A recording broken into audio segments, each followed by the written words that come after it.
All right, I guess we're rolling. I think I have my lighting problem figured out. I didn't have the light pointed in the right direction in my last video, and I felt that the content in what I was sharing was so important. I wanted to get it out there, and so I didn't really care whether or not my friends could see my face well on my non-video audio presentation, because essentially that's what they are. I'm just sharing words, the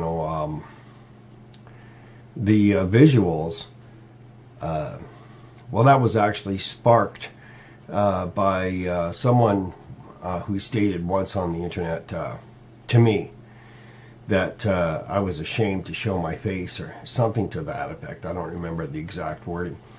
And I don't really care if people see my face or not, one way or the other.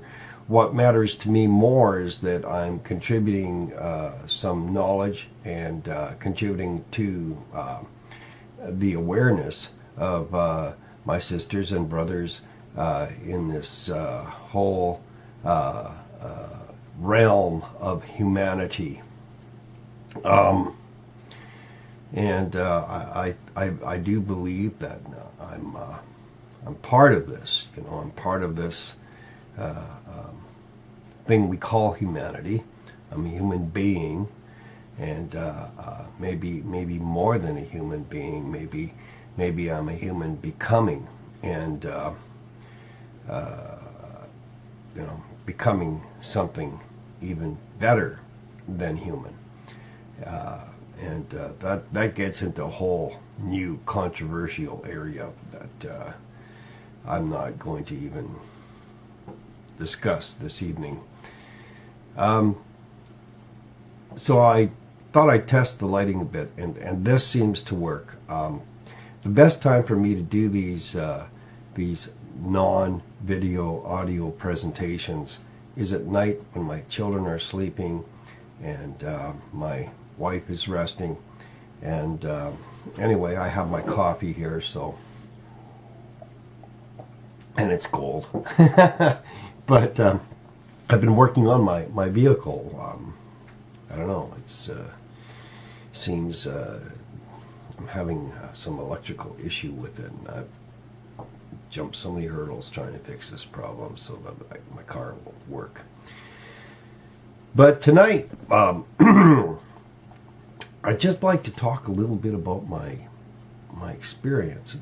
I've watched videos where people just seem so paranoid, so crazy. Something goes wrong with their internet, or they can't post on Facebook, and right away, oh, the system's out to get them, the hackers are out to destroy them, and but I'd like to say there's a little bit of a place for that sort of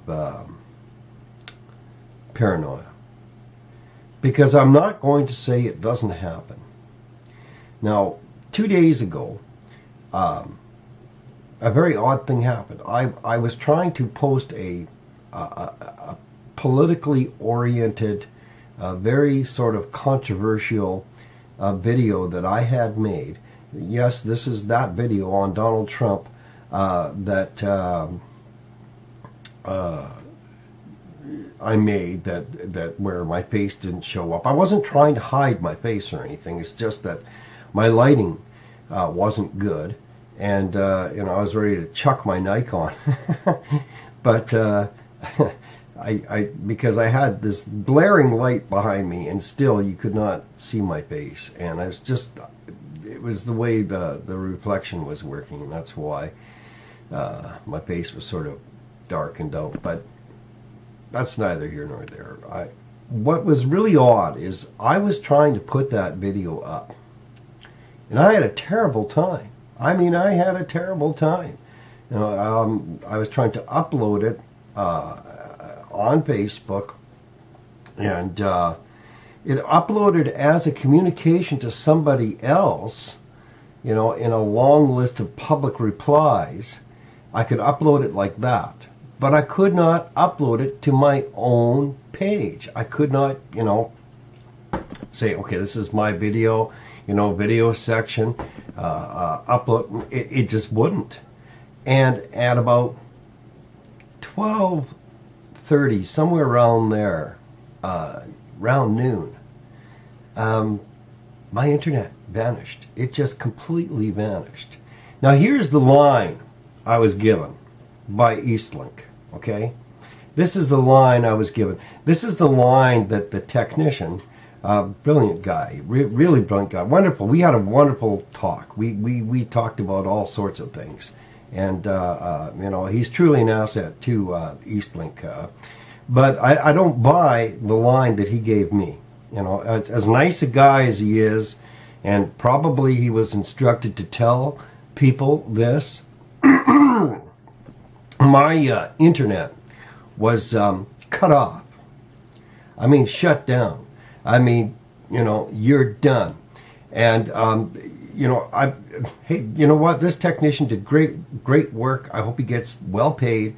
And I'm glad that he brought my internet back. But he also shut my internet down. He even showed me the little stopping device to stop me from getting internet. And the reason that I was given was that my internet was generating too much RF noise. Now listen, I'm not totally stupid. Not totally.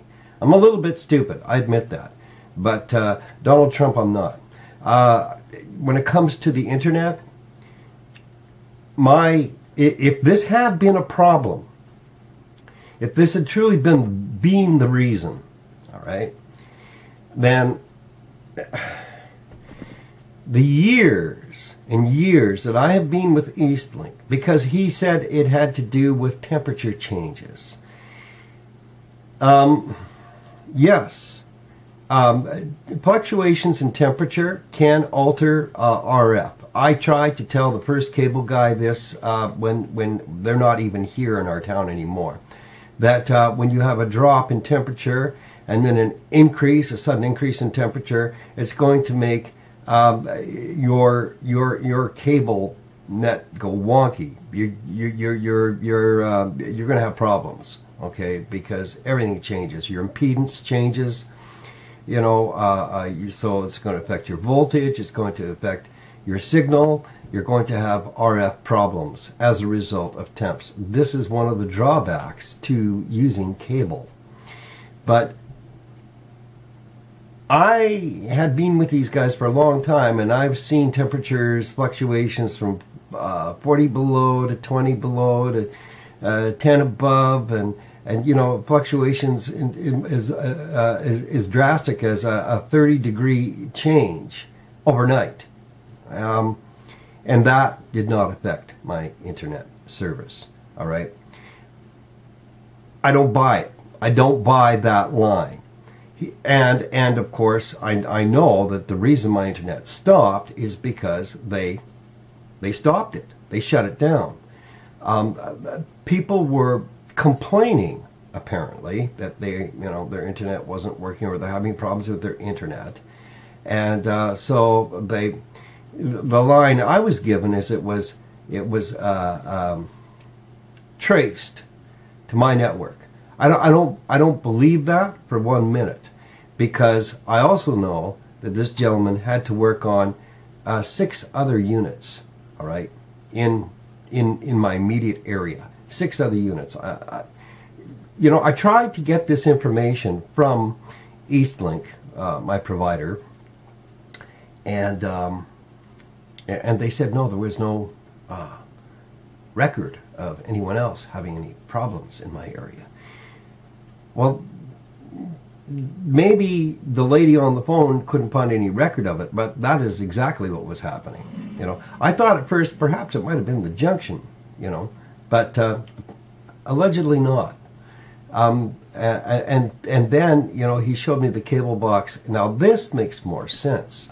All right, the crimping on the cable will, I'm sure, affect RF, but not to the extent that it's going to take the internet down. Now the internet went down because I was shut down, and